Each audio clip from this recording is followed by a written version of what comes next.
నూలు నూలులో శతాబ్దాల గౌరవం, పట్టు పరంపరకు ప్రతీక, సంప్రదాయానికి శాశ్వత చిరునామా సఖీ. అండ్ యూకే వెళ్ళిన తర్వాత లైఫ్ ఎలా స్టార్ట్ అయింది? అంటే బ్రదర్ ఏం చేస్తూ ఉంటారు? తను స్టూడెంట్ గా ఉండి తనకు ఒక జాబ్ రాగానే పెళ్లి చేసుకున్నాం.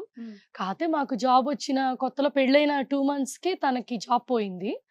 ఆ పోయినాక ఇక రిడెండెన్సీ అక్కడ జాబ్ గా ఫైనాన్షియల్ ఇష్యూస్ బాగా నడిచినాయి. జాబ్ రాలేదు, 2 ఏళ్ళు పార్ట్ టైం జాబులు. సో చాలా స్ట్రగుల్ ఫేస్ చేసినాక మళ్ళీ లైఫ్ మారింది. కాకపోతే ఇక్కడ నుంచి అక్కడికి వెళ్ళినాక వీసా అనేది ఒకటి ఉంటుంది మన లైఫ్ లో సెటిల్ అవ్వడానికి. ఇక్కడ ఏంటంటే మనం ఎక్కడున్నా మన ఫ్రీడమ్ లైఫ్ ఎంజాయ్ చేయొచ్చు. మేము ఇక్కడ నుంచి అక్కడికి వెళ్ళింది ఒక లగ్జరీ లైఫ్ ఎంజాయ్ చేద్దామని కాదు. తను ఇక్కడ చదువు అవ్వగానే జాబ్ ట్రై చేశాడు ఒక ఫ్యూ మంత్సే. ఇక్కడ మేము ఫేస్ చేసింది ఏంటంటే, ఇప్పుడు ఎక్కడికి వెళ్ళినా టాలెంట్ ఉన్నవాడికి జాబ్ రావడం కంటే బ్రైబ్ ఇచ్చిన వాళ్ళకి ఫస్ట్ జాబ్ వస్తుంది.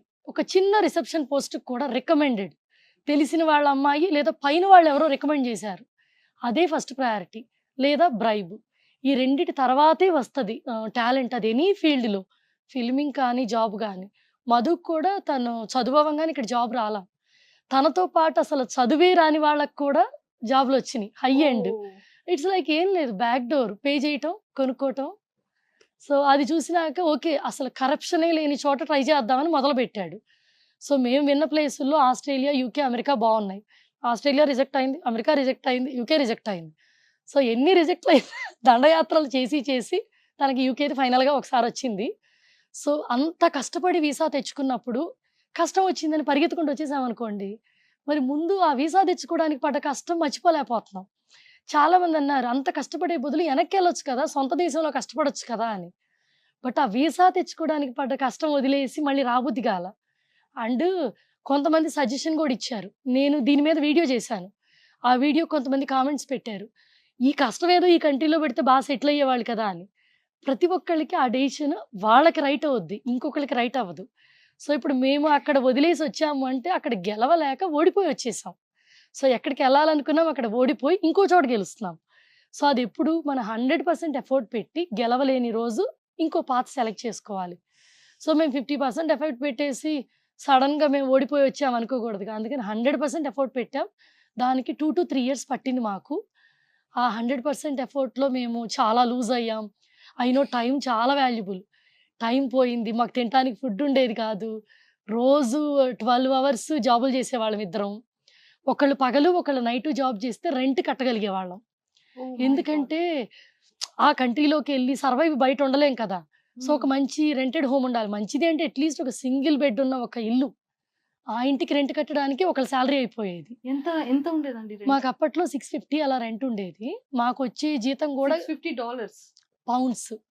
సో మాకు వచ్చే జీతం కూడా 4 to 5 pounds బిట్వీన్ ఉండేది పర్ అవర్కి. సో ఆ జీతంకి సరిపోయేది కాదనమాట. మళ్ళీ బిల్స్ కట్టుకోవాలి, council tax, electricity, gas.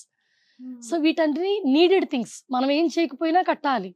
Travelling కి చాలా అయ్యేది జాబ్ చేయడానికి. Train pass very expensive. ఎంత ఉంటుంది? మాకు అప్పట్లో 250 pounds పర్ పర్సన్ కి అయ్యేది ట్రావెలింగ్ కి. మన ఇండియన్ కరెన్సీలో 25,000. మాకు ట్రైన్ పాస్ 25,000. 25,000. రెంట్ ఎంత ఉండేదండి? రెంట్ 65,000. మాకు అప్పుడు వచ్చే మా ఇద్దరి మీద వచ్చే జీతం ₹1,00,000. పార్ట్ టైం షాపుల్లో జాబ్ చేసేవాళ్ళం. సో మాకు వచ్చే ఈ ఖర్చులన్నీ మాకు 1,100 అంటే 1,10,000 అయ్యాయి. So 10,000 shortage. సో అది ఎక్కడ భర్తీ చేసుకోగలం? మిగతావేమి మేము ఆపలేము, ఒక్క ఫుడ్నే ఆపగలం. అందుకని ఒక పూట తిని ఒక పూట తినకుండా ఉంటాం. సో అట్లా లైఫ్ని బ్యాలెన్స్ చేసుకునేవాళ్ళం. లైక్ నేను జాబ్ చేసేదాన్ని, మెనీ ఫీల్డ్స్లో జాబ్ చేశాను. షాపుల్లో చేశాము, అడ్మిన్గా చేశాము, రియల్ ఎస్టేట్లో చేశాము, ఐటీలో చేశాను. సో అన్ని ఫీల్డ్ల్లో ఫ్యాక్ట్ ఏంటంటే, పీపుల్కి మనలో ఏముందో అది ఎవరికి నచ్చదండి.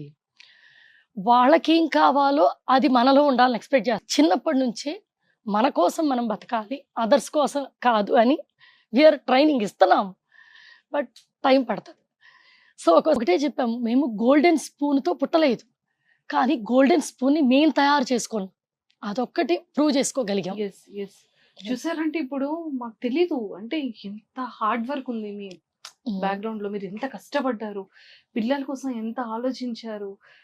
సో అంటే సింపుల్ అండి. ఇప్పుడు ఇండస్ట్రీ చూస్తున్నాం కదా, ఇప్పుడు మనకి ఒకటి ఇష్టం అనుకోండి, ఒకటి చెయ్యాలి అనుకుంటే ఒక ప్లాట్ఫామ్ కావాలి.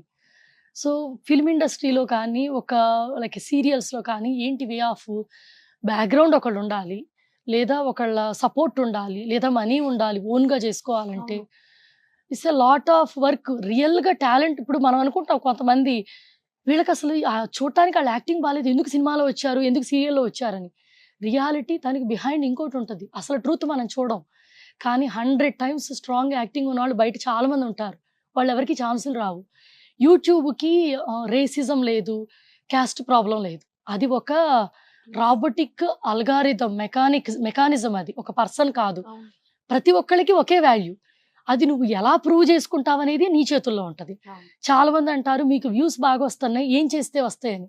అది ఏం చేస్తే కాదు, మొదటిసారి వాళ్ళ కళ్ళలోకి మనం వెళ్ళకూడదు, వాళ్ళ మనసులోకి మనం వెళ్తే మళ్ళీ మన ఇష్టపడతారు. అదొకటే. కొంతమంది అడుగుతారు, కొంతమందికి మిలియన్స్ వ్యూస్ ఉంటాయి, మీకేంటి ల్యాక్స్లోనే ఉంటాయని. ఇంత ఎఫర్ట్ పెడితే మిలియన్స్ వ్యూస్ ఉండాలని. ఎండ్ ఆఫ్ ది డేకి ఈ వ్యూస్ అనేది మనం కళ్ళతో చూస్తాం. కళ్ళతో చూసే వాళ్ళు ఏం చేస్తారంటే 1 million వ్యూస్ చూడంగానే ఇంకో 1 million ఉంది, ఎందుకు ఉందని చూస్తారు. అవునా? రియల్గా అది కంటెంట్ ఇష్టపడి కాదు, వాళ్ళు చూసారని మనం చూస్తాం. సేమ్ సొసైటీని ఫాలో అవటం వాళ్ళ ఇష్టం కాదు. మన ఎవరు చూస్తున్నారు అంటే కళ్ళతో కాదు, మనసుతో చూస్తున్నారు. చాలా టైం పట్టుద్ది దానికి, గెలవలేము. ఒక టైంలో నేను గివప్ ఇచ్చేద్దాం అనుకున్నాం, ఎందుకంటే ఐటీ జాబులు చేసుకుంటా ఈ ఫీల్డ్లో, ఈ క్రియేటివ్ ఫీల్డ్ కదా, చాలామంది చెప్పారు గెలవలేరని. అది కూడా ఒక నార్మల్ ఉమెన్, నేను అప్పుడు 38 నేను స్టార్ట్ చేసినప్పుడు 2 ఏళ్ళు అయింది. ఈ ఏజ్ వాళ్ళే చూస్తారు, యంగ్ జనరేషన్ చూడరని. నేను ఇండియా వచ్చినాక నాకు తెలిసింది, నేను అల్గారిథంలో చూస్తానే ఉన్నా, 25 to 35 age group highest 85% women's చూస్తారు మాకు, హైయెస్ట్ 25 to 35. బట్ నా ఏజ్ 40. ఏజ్ కాదు కావాల్సింది, వాళ్ళు నేర్చుకోవాల్సింది family bond, wife and husband relation bond, లైఫ్ని లీడ్ చేయడానికి కావాల్సిన హ్యాపీనెస్, దానికి ఏజ్తో కాదు కావాల్సింది. సో ఇండియా వచ్చినా తెలిసింది. ఫస్ట్ టైము మేము బెంగళూరు దిగాము, అక్కడి నుంచి ఇక్కడికి వచ్చే లోకల్ ఫ్లైట్ నుంచి మాకు చాలా చేంజ్ కనిపించింది. అందరూ నోటీస్ చేసి పీపుల్ని మన ఇష్టపడి ఒక ఫోటోనో ఒక సెల్ఫీనో తీసుకుంటుంటే వాళ్ళ మనసులో మనకి ఎంత వాల్యూ ఉందో తెలుస్తుంది అనమాట. అక్కడ ఉన్నప్పుడు నాకేం అనిపించలేదు, ఎందుకంటే అందరి మధ్యలో ఫ్రీగా తిరుగుతాం, ఇప్పుడు ఎక్కడికి వెళ్ళినా. సో అసలు వెనక నుంచి చూసి వాయిస్ చూసి గుర్తుపడుతున్నారు. సో వాయిస్ వాళ్ళ చెవులో అంత నోటెడ్ అయిపోయింది. మేబీ వాళ్ళు ఆ వీడియోస్ చూసి చూసి వాళ్ళ కల్లో కూడా వచ్చేసి ఉంటది నా గొంతు. అది వింటే మర్చిపోయే గొంతు కాదు.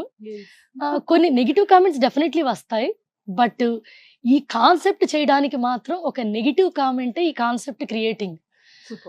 నేను ఇట్లాగే అందరూ నగలు చీరలో చూపిస్తా, జ్యువెలరీ గురించి చూపిస్తా చేస్తా అంటే ఎవరో ఒక నెగిటివ్ కామెంట్ వచ్చింది, మీ గొంతు చూసారా ఎనోయింగ్ గొంతు, ఈ గొంతు వినంగానే చాలా నవ్వు వస్తుంది, ఆ నవ్వు వచ్చేట అంటే ఫన్నీ వాయిస్, ఫన్నీగా ఉంది అనేసరికి ఇంకా చాలా పెట్టారు. ఐ కాంట్ ఎక్స్ప్రెస్ అనమాట, అదంతా చెప్పలేను.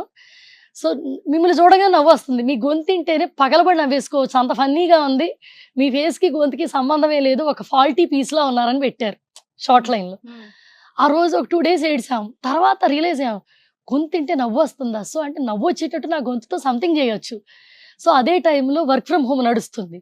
నేను ఏదో వండుతున్నా మాటి మాటికి మధుని పిలిచి నువ్వు కూర్చొని వర్క్ చేస్తావు, పొట్ట పెంచుతున్నావు, సోఫాలకు గుంటలు పెడుతున్నావు అని తను అరిసి ఏదో ఒక హెల్ప్ చేయించుకోవటం, తను ఊపిరాడకుండా ఇంట్లో పనులు చేయించుకుంటున్నాం.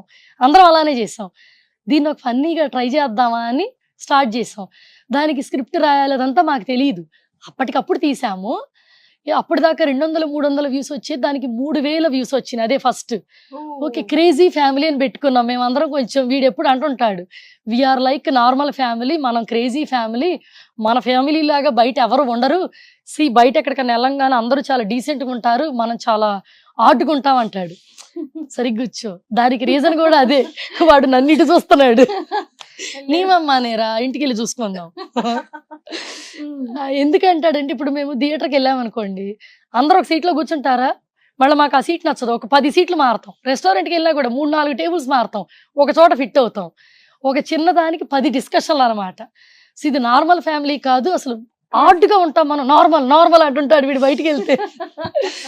నేను బయటికి వెళ్ళినా గట్టిగా మాట్లాడేస్తుంటాను, ఫ్రీ బర్డ్ లా తిరుగుతుంటా, ఎవరేమనుకున్నా పట్టించుకోను. మమ్మ నార్మల్ అంటుంటాడు వీడు. సో వీడు ఎప్పుడు క్రేజీ అంటుంటాడు నన్ను. అందుకని మేము క్రేజీ ఫ్యామిలీ అని ఆ ట్యాగ్ లైన్ పెట్టుకున్నాం. ఓకే. సో ఒక నెగిటివ్ కామెంట్ తో అది మొదలైంది. సో అది మొదలు పెట్టినాక నాకు కొంతమంది పాజిటివ్ పీపుల్ సజెస్ట్ చేశారు, మీరు చేసేదాన్ని ప్రజెంటేషన్ బాగా పెట్టండి, లైక్ అవుట్ఫిట్లు మంచి వేసుకోవటము అండ్ స్క్రిప్టింగ్ వేలో రాయమని. సో ఒక ఉమెన్ గా మామూలుగా ల్యాప్టాప్లు వాడతాం కానీ స్క్రిప్ట్ రాయటం మనకి ఐడియా ఉండదు కదా. అవును. సో ఒక థాట్ వచ్చింది, ఇప్పుడు ఇంట్లో జరిగే చిన్న చిన్న విషయాలే, ఇప్పుడు ఏదన్నా గ్లాసు, ఇప్పుడు వీడున్నాడు, వీడికి తెలుగు రాదు, ఇప్పుడు మేము ఏది మాట్లాడినా అర్థం అవుద్ది. ఇప్పుడు సంథింగ్ కుర్చీ తీసుకొచ్చి ఇక్కడ పడైరా అనగానే జస్ట్ తీసుకొచ్చి అట్లా ఇసిరేస్తాడు వాడు. పడైరా అనేదే పట్టుకుంటాడు, పడేయటం అనుకుంటాడు. అలా తెలుగుని మిస్అండర్స్టాండింగ్ చేసుకుంటాడు. సో ఆ ఒక్క సిచ్యువేషన్ చాలు ఒక కాన్సెప్ట్ క్రియేట్ చేయడానికి. దానికి బిఫోరు ఆఫ్టర్ ఇమాజిన్ చేసుకుంటాం. యాక్చువల్గా డైలీ లైఫ్లో చాలా బిజీగా ఉంటుంది. మధు కంప్లీట్ బిజీ వర్కింగ్ అనమాట. సో పిల్లలిద్దరు స్కూల్ పికప్లు, డ్రాపులు, యాక్టివిటీస్తో డ్రైవింగ్, ఇంటి పనులు, నాకు మెయిడ్ కూడా ఉండదు, గిన్నెలు కడగటం నుంచి మొత్తం మనమే అనమాట. సో ఎవ్రీథింగ్, హౌస్ క్లీనింగ్ అంతా చేసుకుంటా, అదే ఖాళీ టైం. మనము ఇల్లు ఊడ్చేటప్పుడు, తుడిచేటప్పుడు, వ్యాక్యూమ్ చేసేటప్పుడు ఖాళీగా ఉంటుంది బ్రెయిన్, బాడీ వర్క్ అవుద్ది. బ్రెయిన్ ఆ టైంలో ఖాళీగా పెట్టకుండా ఇమాజిన్ చేసుకోవటం, దానికి తగ్గట్టు కాన్సెప్ట్ ఎలా ఉంటుంది.